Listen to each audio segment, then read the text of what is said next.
So today we are going to discuss another scenario of rheumatology, and you have to diagnose the scenario. So let's begin with the scenario. We have a 39 years old man presented with the onset of severe pain in the toe. Last night the patient was at a hockey game and drank several pints of beer.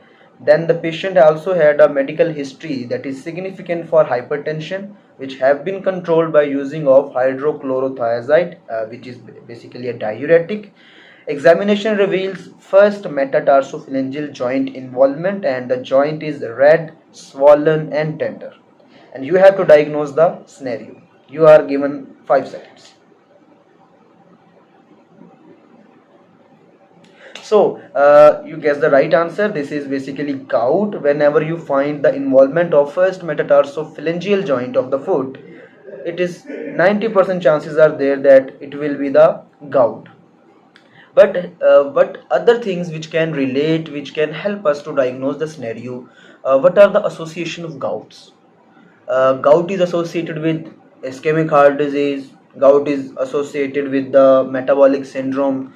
Gout is associated with hypertension, and our patient was suffering from hypertension. So first association we got in the scenario. Other are the risk factors. What are the risk factors of attacks of gout? In this there are previous surgery, if the patient is fasting, or is he using the diuretics, or is there any kind of infection. So in our scenario there was use of diuretic, uh, hydrochlorothiazide diuretic for the hypertension. So hypertension was an association and risk factor was diuretic. So this is the diagnosis of the patient. So what will be the best initial, you can say, the test for this disease? We can aspirate the joint and go for the biopsy. There will be some crystals of uric acid in the joint. Or what would be the management of this disease? One thing to remember, that don't go for any kind of test within the period of acute attacks. Whenever there is acute attack, uh, give spare some 2 weeks or 10 to 14 days. After that go for any test.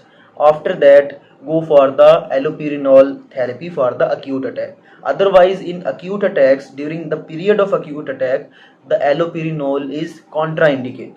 Okay, so let's see what should be the therapy. We can use the NSAIDs, ibuprofen, naproxen, indomethacin. And if the NSAIDs are contraindicated, we can use the steroids.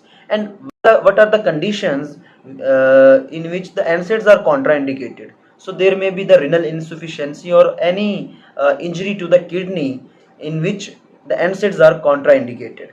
And what about the steroids? If steroids are contraindicated, we can use the colchicine. And what is the best long-term therapy?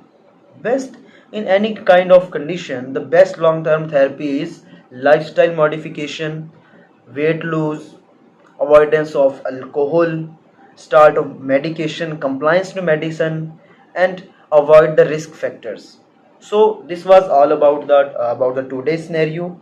Also mention if you want specific kind of scenarios or specific topic for the scenario. So I will try to make a scenario about the given topic.